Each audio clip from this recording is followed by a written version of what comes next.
the experience of the collectively, publicly perceived bit of the building, it does not touch the ground, except the heart and base of the church. So the priest arrives, as it were, is resurrected from the ground before he comes round to the Mass. It was absolute theatre, but it transcended its own theatricality to reinforce meaning. The period when St Peter's W was built is one which many people have come to dislike. Brutalist architecture, they call it. But it's also, of course, a period which many people find very visually exciting. If you think about the fate of some other semi-ruined modernist buildings, like, for example, Battersea Power Station in London, which in its time was reviled and now is the centrepiece of the regeneration of the South Bank in London, I think we can see that people's ideas about buildings shift through time. The building was constructed in 1966, designed by two young architects, Andy McMillan and Izzy Metzstein, who were the leading lights in Gillespie Kirkcaldy, a now renowned modernist architecture practice. It was built as a seminary to train young priests into the priesthood, and it was in operation until about 1980 when it fell into disuse and became a drug rehabilitation centre for about 2 years. Since then it has been lying vacant and exposed to the elements in part, and to vandalism and to fire setting, and is now in a very deteriorated state.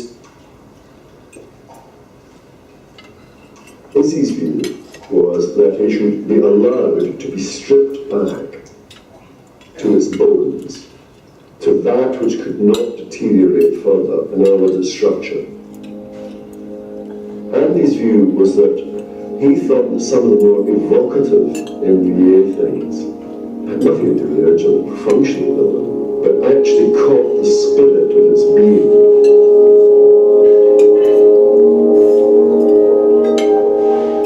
MVA get the idea that the building is a ruin. They're not trying to evolve it into a fully restored building. They're almost stabilising it. As a builder, that's appealing to me because it seems like a good, sensible progression. But also what they're planning on doing with it, their intention to bring it to life through art, is a really good one. Part of MVA's philosophy is that you look at the whole. You don't just see this remarkable architectural icon and a background setting. You see it as part of a 500-year history across that site. So I'm very interested in how people journey through this wider landscape before arriving at this beating heart or jewel in the centre. From the north end, it will remain a consolidated ruin, and as you move through the building, it will slowly become more restored, so that the only fully restored element will be the floating blue lamp beams and lantern roof light that sits over the altar. The chapel will become our 600 capacity venue, be a place where in indoor conditions we can present all manner of great public art. But we really hope that there'll be a strong experimental strand running through it, where artists from lots of different media respond to the building itself, respond to the inspiration of what that space does. The period in the early 2000s when I kind of looked at this place quite intensely and learned an unbelievable amount about how to get ideas and how to then manipulate them and turn them into work. This was almost like a kind of laboratory for that process for me.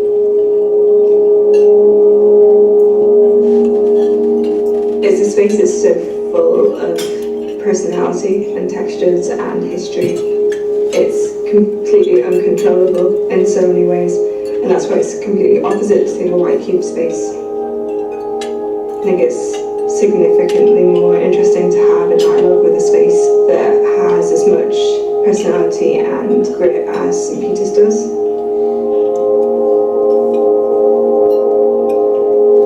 Well, I think the interesting thing is it's a very multifaceted project. On one level it's a heritage conservation plan to restore a modernist icon and bring it back into use. But it's also something which will impact a lot on the local people in terms of creating opportunities to get engaged in community food growing, or in learning skills about building restoration as we restore the remainder of the building over a 10 or 20 year period beyond the initial works, and how that can impact upon their confidence, the community cohesion. I think it's things that will unfurl as we explore the project as we go on.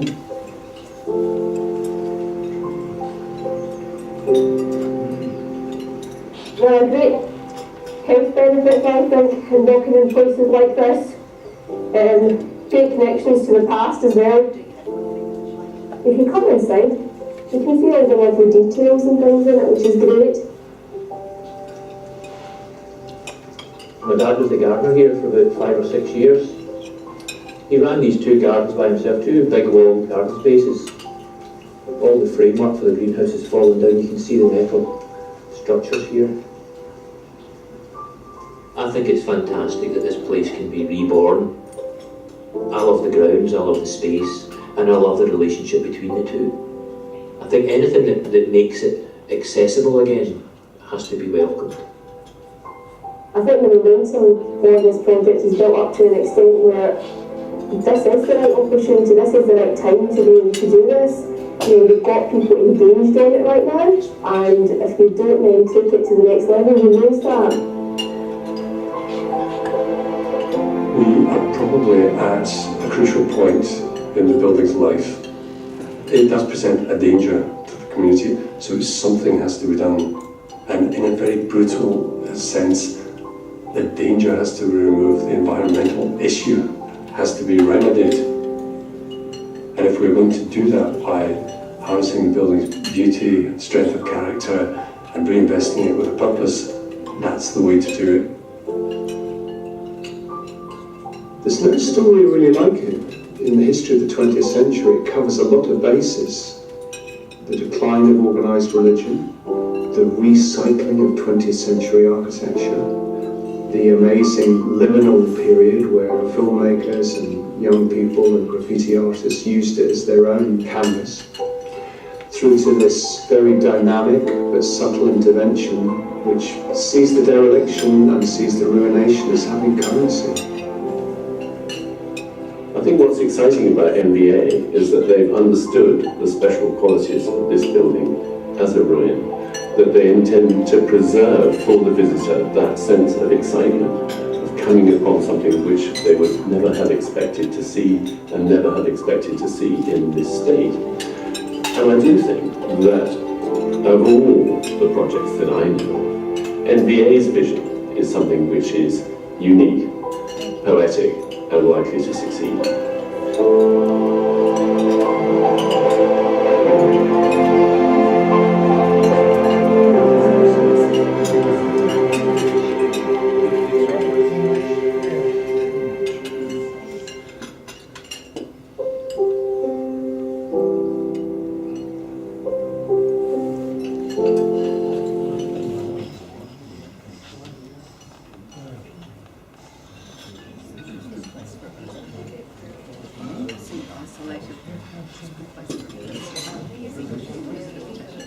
Alright, I have a great deal of pleasure in introducing Professor Alan Pert, who will then no doubt speak a little bit also to this video. Alan's a highly acclaimed practitioner of architecture. In 2002 he established NORD, the Northern Office of Research of Design by Design, specialising in creativity, architecture, urban design and research. He features in the Faces of British Architecture exhibition and website. He has diverse research interests between theory and practice, and he'll no doubt speak to that. When he came into Melbourne in 2012, guess where he stayed? Very good, you're all paying attention, thank you. He's now the chair of the strategy board for the Melbourne Housing Expo, or was 2015 to 2018, and he oversees the leadership of the Masters program and leads interdisciplinary design studios and research workshops. He's director at the Melbourne School of Design, which he came into as they were demolishing the old building where Natalie actually studied, and now he's dealing with the new building and capacity issues, interestingly. Please put your hands together to welcome Professor Alan Pert.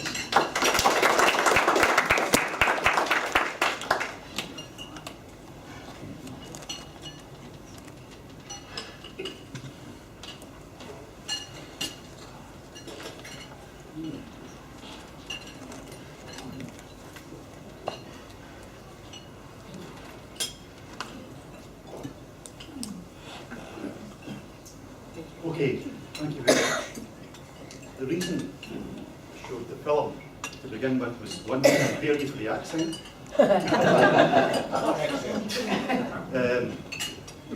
But it's also quite a significant project that touches on this whole idea of parallel practices. So I actually changed the title quite cheekily and broadened out the scope of the discussion because I wasn't quite sure about the audience, and I think it's important to try and cover there's a lot of things going on within the School of Design. There's big plans afoot which we'll touch on, but one of my passions is about bridging the gap between academia and practice. It's something that's really dear to my heart. I'm an architect. I come into academia from practice, not with any grand plan, and over the years it's become more and more of an obsession with me to try and bridge this gap between the institutional world and research and what goes on in day-to-day practice, particularly within the world of the environment.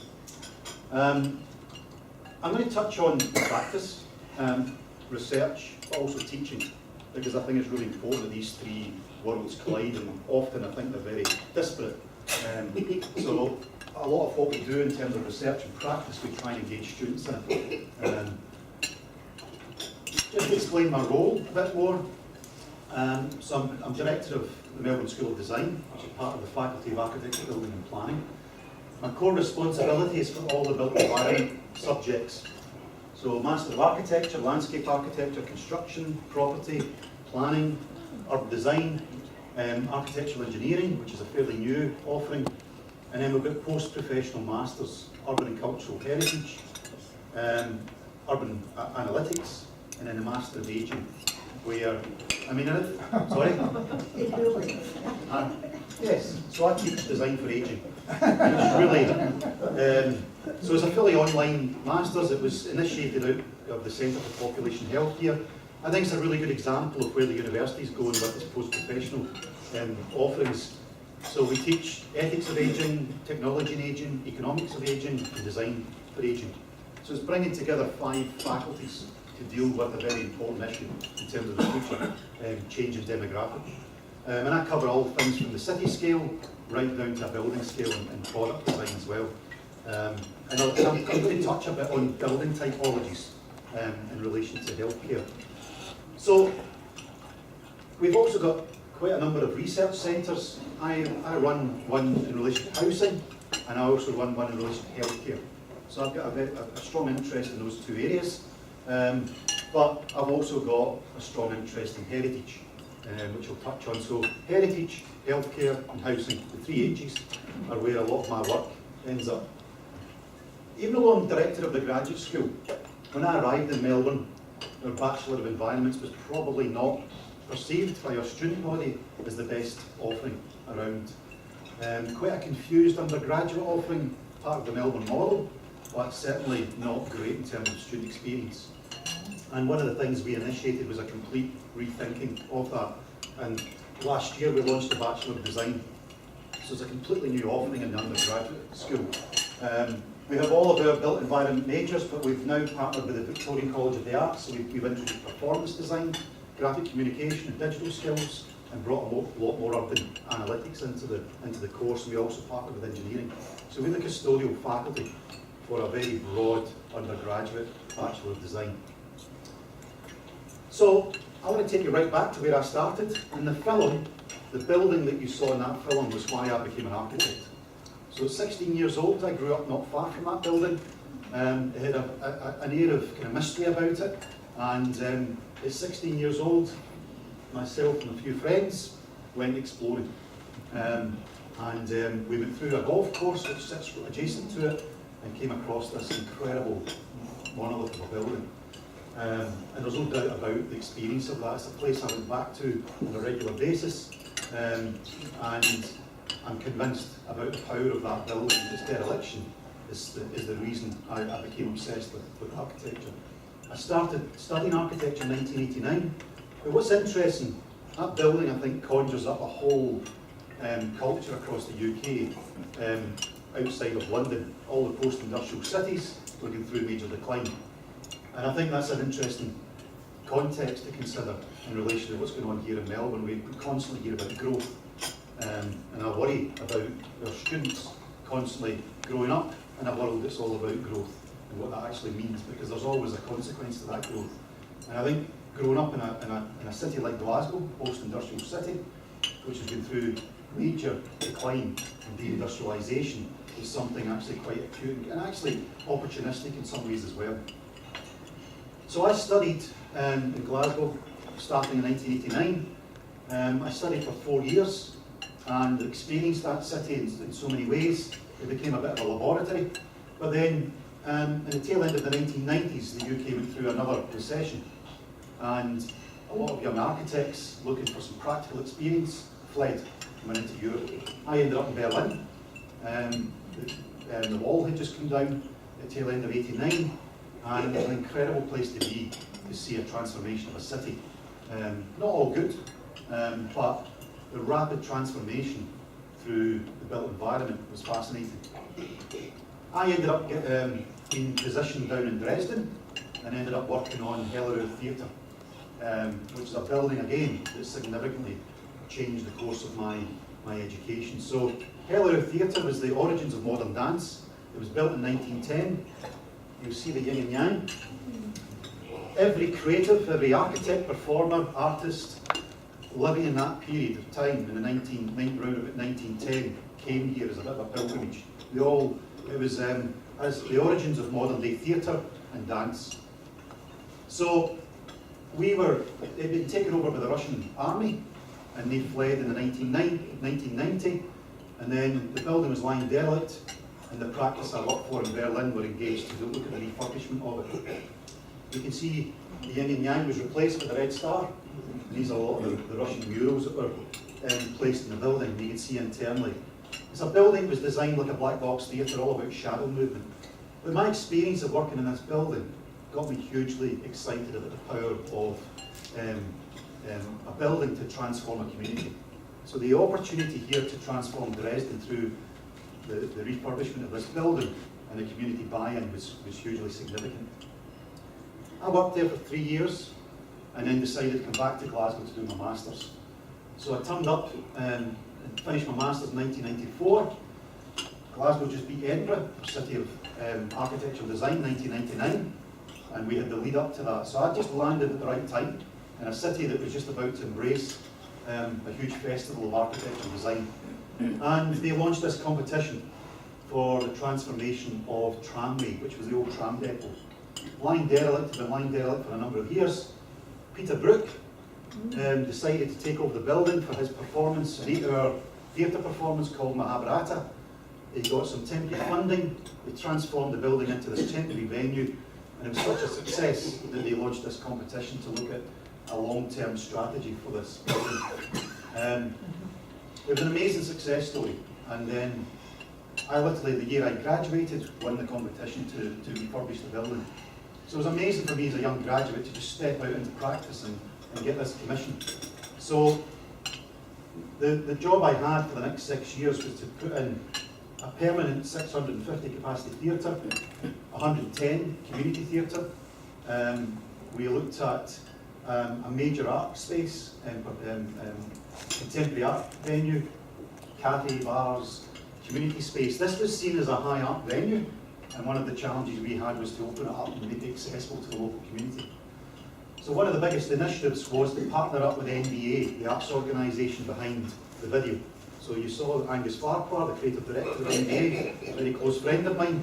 He was an artist, and I partnered up with him to look at transforming this waste ground where all the trams were repaired out the back of the depot, and we turned it into a community garden.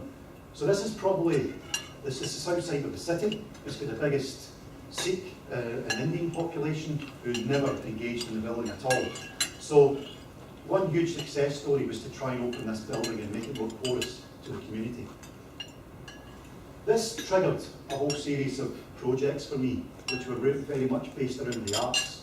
This is an old community swimming pool, built in 1918, and we've transformed that into a community space and an arts venue. This is an old derelict tenement building we turned into a gallery. There's 365 creatives in it, 75 artist studios. in SWG3, old derelict railway arches. Again, we turned that into artist studio. So one of the things about being in this city, in this post-industrial landscape, is the opportunities for transformation of old redundant buildings and bringing them back to life and making them very valuable to the local community. This role in the arts has also led to some really quite major commissions. One of them was the Victorian Albert Museum's permanent furniture galleries in London, and we got the opportunity to work on that. And then as we grew as a practice, we got involved in things like the Olympic Park in London, so some major infrastructure projects as well, and housing. But back in 2006, things changed for me. So I was teaching in design studio in Glasgow School of Art, and I was also practicing. I'd never been engaged in a research project of any sort, and then in 2006 I won a competition to do a small cancer centre. I'd never designed any healthcare buildings. Maggie centres are quite a unique model of healthcare. They sit between the hospital and the home, and they capture the kind of social care associated with cancer treatment. So they look at treatment that you can't give in a hospital environment.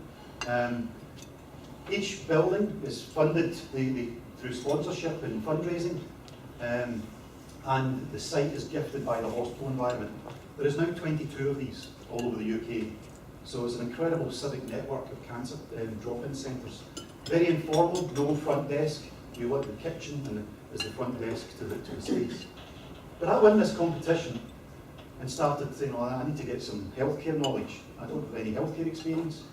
And started looking around who was doing work around evidence-based research around healthcare. Now, don't get me wrong, you didn't actually need healthcare experience to do this building because it's actually like a big house. It's not a healthcare environment. It sits outside of the clinical care. But when I started this process, I found it astonishing that we had built at this stage about 15 or 16 centres, and nobody had actually looked at what was working and what wasn't working. There was no learning from mistakes. It was reinventing the wheel at every turn. And I used to take students around these buildings and started to realise when you engage with the staff, there was some major problems in some of them. So architects were given a free rein, a one-page brief by the client group, and you could do what you want. So hence, you get these weird and wonderful buildings. Now, as an ethos, it's incredible, an absolutely incredible facility. But I couldn't quite believe the lack of research and evidence around it. So I then joined the Research and Innovation Group at the Royal Institute of British Architects, and we started this discussion about what is going on in practice, where are the failings in dealing with research.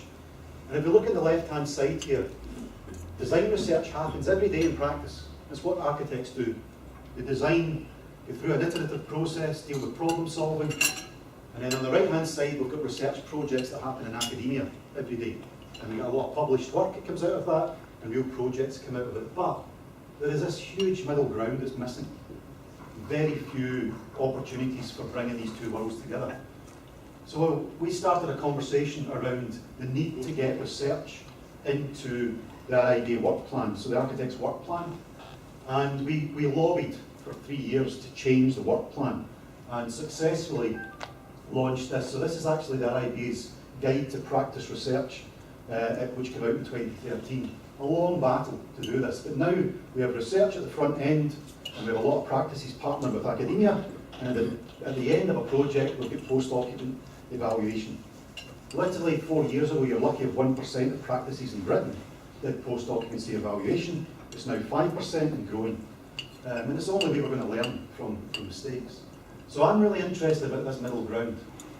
An example of that, so straight after the Maggie Centre, we won another competition to do a hospice, again in Glasgow, for the Prince and Princess of Wales Hospice. Again, no hospice experience or healthcare experience. Probably helped to win us the job, because we went in there with very little preconceived ideas about what a hospice should be. And the fascinating thing for me now is that the body of research work that now exists off the back of this project, not just in the UK but in Scandinavia, so there's a good hospice guide that was launched 2 years ago, which touches on some of the work we were doing here. We were astonished that there's 52 hospices in the UK, and again, there was no body of research. Now, what I mean by that is that we went to visit 30 of them. So we went on a tour with 30 hospices, and we engaged with the nurses and staff. And the biggest complaint was walking distances. You know, linen stores been the wrong end of the hospital, and you often think it's all about infection control, but it was actually just to do with relationship between patients and staff. So some of the walking distances were an issue. This is a plan diagram. So if you imagine that was a building that was built 5 years later. They added an extension, they added another extension, they added another extension. These are corridors. So if you work in that part of the building, you would never interact with anyone here. And you had to get back round to admin. So what we found is there was the adjacencies and connections in these buildings were completely failing staff and patients. So the architects were not confronting some of the very pragmatic and basic issues. We started this whole relationship with academia. I started having conversations. I took up a professorship in 2006, and I became Director of Research at the University of Strathclyde. And basically I became a provocateur for academia and practice, trying to get, I couldn't believe the amount of research that was going on that wasn't finding its way back out of the institution. And we then lobbied government around issues of housing. And in 2006, we campaigned to launch a housing expo based on the Finnish model and based on some of the German models of housing expositions. So this was successfully delivered in 2010, but there was a work towards this actual expo where we partnered with institutions. So we got an institutional partner to work with a practice and a developer, so that all along throughout the design process there was someone publishing the findings.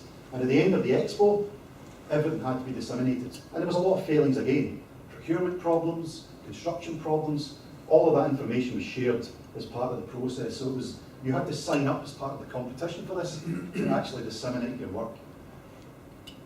The success of that is all of the findings led to the Commonwealth Games Village in 2014. So that whole Commonwealth Games Village is based on the learnings from the housing demonstration project, and also the construction. We set up the Construction Innovation Centre in the East End of Glasgow, which is still going. It's got apprentice training opportunities, and this is all built with timber off-site construction for the whole village.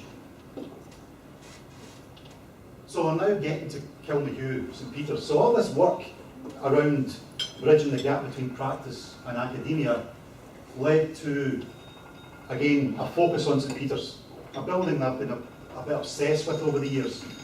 So we returned to this site in 2007.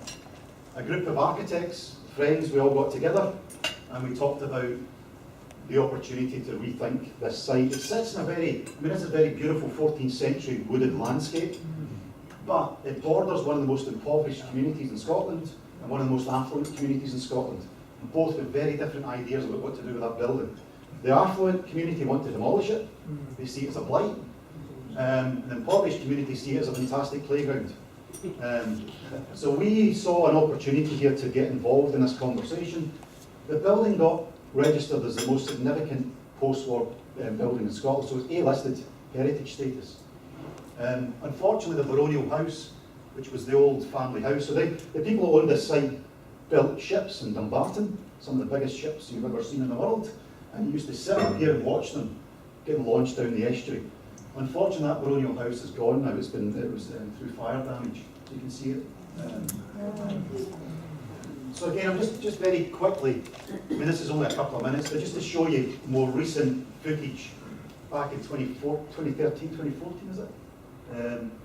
Of the ruin. So it's a slightly different film to the last one, but I'll talk while this is going on. So we use drone footage, which is partly to capture how significant the building is, but the other thing the drone footage does, without scaffolding, is gives you an opportunity to survey the building. We were getting to see areas of the building we'd never seen before, to see how bad they were. So, again, we approached NVA, the arts organisation, who've got a reputation for large-scale environmental artworks, and we talked to them about not just the building, but the opportunity for the landscape, to bring the landscape back to life. So it's a ruined landscape, it's a ruined modernist building, and it's a very disparate community setting. It's got issues of heritage, it's got issues of performance and art, creativity, but it's got some serious and significant issues in terms of geography, in terms of social sciences, in terms of health. So it brings a whole myriad of disparate issues together in one project. So, as you probably captured from the film, it was built in 1966 as a Catholic seminary. Now that was at a time when the Catholic Church saw the teaching of priests as something that should be done remotely. You escape from the city's a problem, you go and build these amazing buildings in remote locations. During the construction of this, they completely changed their mind and decided that they had to be more inclusive and actually be in cities. So before this building was even complete, the whole Catholic Church ethos had changed about how they educate and engage people. The building only lasted as a seminary. It was designed for 100 priests, it never got more than 33. The building was not designed for a Scottish climate, it leaked from day one. The light bulbs were so specific, they were Danish, that the priests used to hide in their pockets when they went to the chapels, because they were frightened somebody would steal them. It was literally, some of the fascinating stories we've uncovered are great. But we took this problem to Fiona Hislop, who is the Minister for Culture, which covers design, architecture, the built environment, but also the arts and creative arts. We went to her with a proposal to take this project to the Venice Biennale, which is obviously the highlight of the architectural calendar every 2 years in Venice. Normally it's people going there and being quite indulgent with projects. We asked her if we could fund people from the local community to come to Venice and spend 4 days debating the future of this building. So we brought representatives from both communities, from Historic Scotland, from politics, international speakers, and actually the Chair of Landscape Architecture in Melbourne was one of the invited speakers, who talked to me in a 3-hour walk across the landscape. St Peter's talked me into coming to Melbourne to take this job up. So this building's got so many significant issues in my life. It's incredible. So anyway, what we did in Venice is a group of us, Edward Hollis, who's at Edinburgh University, Aidan Lorimer at Glasgow University, Pert's at a landscape practice, and then there's a professor in industrial ruins in Manchester. We left Venice with this idea of the Invisible College, which was a project that we called a Creative Research Partnership. So, inspired by the building, we put together this bid, and we got funding from the Arts Humanities Research Council in 2011 to spend 12 months on that site working with the community. Importantly, not led by an architect, led by a collective group, geographers, scientists, heritage experts, and these are some of the things we did. You can see the extensive landscape. We would have between 50 and 60 people every time working on the land, and all sorts of weird and wonderful things come out of this. We published around this work. We went back to Venice in 2012 to present our findings, and we debated long and hard about it. And then the big success was the Festival of Architecture 2016 asked us if they could use the building to launch the festival. And we got funding to take out the debris. So all the debris you see, which made it a building that was inaccessible to the public, we cleaned it, we took the asbestos out, and it's now a piece of infrastructure ready to be transformed without all that debris. We see this as what we call a generative creative process, so not something where we've got a grand master plan and we go in there and spend millions on it.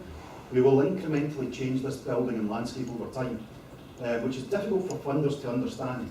They want to see what you're doing in day one, how many visitors are coming, and how many ticket sales.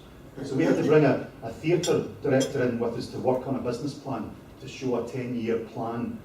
So what I mean by that is that we do one event, we put the toilets in. We do a second event, we maybe add storage and infrastructure. So day one you put the power and water and heating in toilets. Day two you maybe add to that. So over time, every time we do an event, we add to the building in the process. So the building was brought to life over the course of 2 weekends with performance and light. The communities were welcomed in to experience the building, and it's incredible just how much of a transformative effect this has had. And now the community are already on site working, reinstating the old community gardens. So it's a productive wall garden. And I'm going a bit fast here, I'm conscious of time, but I want to squeeze in, what does this mean here in Melbourne? So I'm now going to jump to the idea of parallel practice here, and again touching on the notion of healthcare, heritage and housing. So that building is a project I'm still involved with. I'm still involved in the UK from over here in a number of projects, but since being in Melbourne, there's a number of projects that have started to take shape. So I'm working with very special kids. I don't know if anyone knows them, but they're one of only 3 children's hospices in Australia. They're the only registered one, interestingly. It's an 8-bed hospice down in Melbourne. It was built 22 years ago for children with cancer.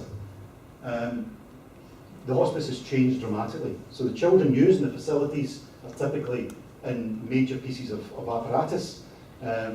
So it's no longer children just with cancer, it's got a whole myriad of complexities in the building. So the whole notion of care is dramatically changed. And the building's failing them. They cannot deliver the model of care they aspire to in the facilities they've got.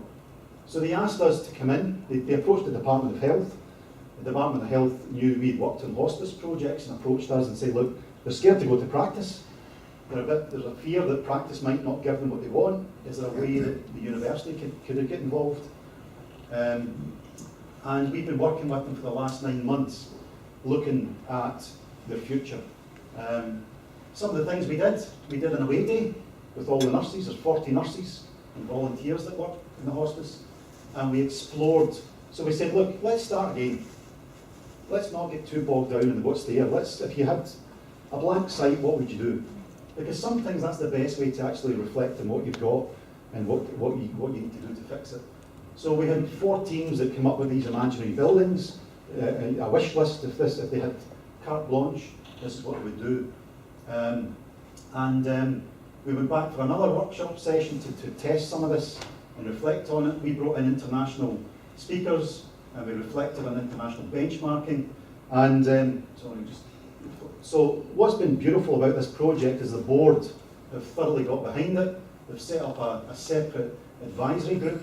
They're looking at the long-term plan.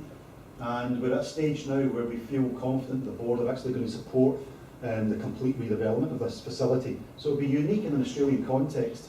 I think if you look at the growing population, it's certainly going to be a facility that's going to be required in the future. So I think it could become a really fascinating model of care. And again, its relationship to the hospital environment and the home environment, it fills a very specific gap, I think, and again, the opportunities here in terms of practice and research, it sits right in that middle ground. So it's bridging across those 2 worlds. We're publishing about this, so we're publishing a lot of our findings. We had a research assistant and myself embedded in the hospice. We sat and worked in the hospice. So we went through training and we observed what was going on day to day to try and understand where the failings were and what we could work with. Another example of this is, the important thing, teaching. We ran this as a design studio with students and thesis students who also presented to the staff and patients and families. So the students have been heavily involved in this process. They're actually in these group discussions. And the nice thing about that is we've got students now going into practice looking for specific healthcare opportunities. Another example, high streets and hinterlands. Bridge Road is a very familiar site. The high streets in Melbourne, I think, are fascinating, but they're declining rapidly. And Bridge Road's a very good example of that. Shops lying empty, big problems with tenancy rates. And we looked at this as an opportunity to engage students from across our disciplines, so landscape students, urban design and architecture students, all coming together with local communities and shopkeepers. And you'll see in this picture, this is Track Consultants. So Track Consultants, one of the biggest planning and landscape groups in Australia, and their offices were just round the corner. They hired the shop for us. So their contribution to the project was to take a shop, and we embedded the students in there for 6 weeks. So the students actually worked in this shop front. The door was open, people could come in and share their experiences of Bridge Road. We got the council involved, and Tractive now have got consultancy looking at this as a live project. So a lot of the work that we did with the students is now actually coming to fruition. Another example is Footscray Arts Centre, the longest running community arts centre in Australia. An amazing place, but a very good example of growth and the vulnerability of an organisation. Gentrification for them is a threat. So their identity as a community arts centre is now, it's fragile. So they asked us if we could help them look at the whole idea of growth and change. One of the things that no one's ever done is visualised the physical change in and around Footscray to show them what's happening. One thing we've uncovered is the development across the road from them is proposing 3 or 4 coffee shops. Now, they've got their own coffee shop in the building, which is actually really fundamental to their livelihood, yet they've got 3 more proposed across the road. So things like that, just understanding the economic and social context as well as the physical context. So that's a project again where they came to us and to talk about it, and we're building a team from across the university. We've got population health involved, urban analytics, people from the City of Melbourne. And then to take a bit of a twist and a turn, I also run a class called Critical and Curatorial Practices, which is looking at heritage issues and celebrating some of the work of the 1950s and 60s in Melbourne, particularly around housing. So we celebrated the Merchant Builders, which were a fairly radical housing group run by David Yenkin, who's used to be a professor at the university. We get students involved in the archives. They uncover these past histories, and they have to put on an exhibition as part of the work. And in 2016, I gave them access to my house. So this is my house, which is, I don't own it, but I had an amazing opportunity to rent this property, which was meant to be for a year. Ernest Fuchs was probably the most significant Jewish emigre architect, arrived here in 1939. This was his own house. He lectured at Melbourne University, and his wife passed on his archives to us in the early 90s, and no one had ever looked at them. They were lying in a cupboard. When I came into this house, there was 12 boxes of books from his personal collection about to go to a charity shop, and I opened them up and discovered this book, Xray the City, published in 1946, all about Melbourne's density. So he actually prototyped a density formula for Melbourne. He tried to patent it in Canberra, but unsuccessfully. But I opened this book and couldn't believe what I found in it. And it's become quite a significant now project for us, a research project. So much so that I took this to Venice with 18 other staff from the School of Design, and we reconsidered the effect of this book today and in the future for Melbourne. So this is, the students took over the house. It was meant to be for a weekend. It went on for 4 months, which nearly caused a divorce. So this is basically the first time his archives and his collection was brought back under one roof. So we had 500 visitors. We opened this to the public. It was incredible. We've mapped 410 projects that Ernest Fuchs built. Sadly, only 2 of them are heritage listed. So we're working with Glen Ira Heritage Society to try and look at a very broad study of modernist heritage buildings in and around Glen Ira off the back of this project. So this represents 25 students who all worked in the house, took ownership of certain spaces. This was taking the idea of the Xray table, and a lot of his projects were displayed on this. His study was a really significant one, so that was his study desk that a student remade. And these books you see in the shelves are actually from his collection, which was donated to the Baillieu Library, but nobody had ever catalogued it. So when we were going through the scrapbooks, we found this handwritten list from his wife, Naomi, and she had written down all the books she gifted to the Baillieu, and we've been going through a process of retrieving these out of the Baillieu Library, which is like finding a needle in a haystack. But we're putting together a special collection in the School of Design based around this. We have about 5,000 slides, lecture notes. So this is an incredible lesson in history, I think, and learning from the past.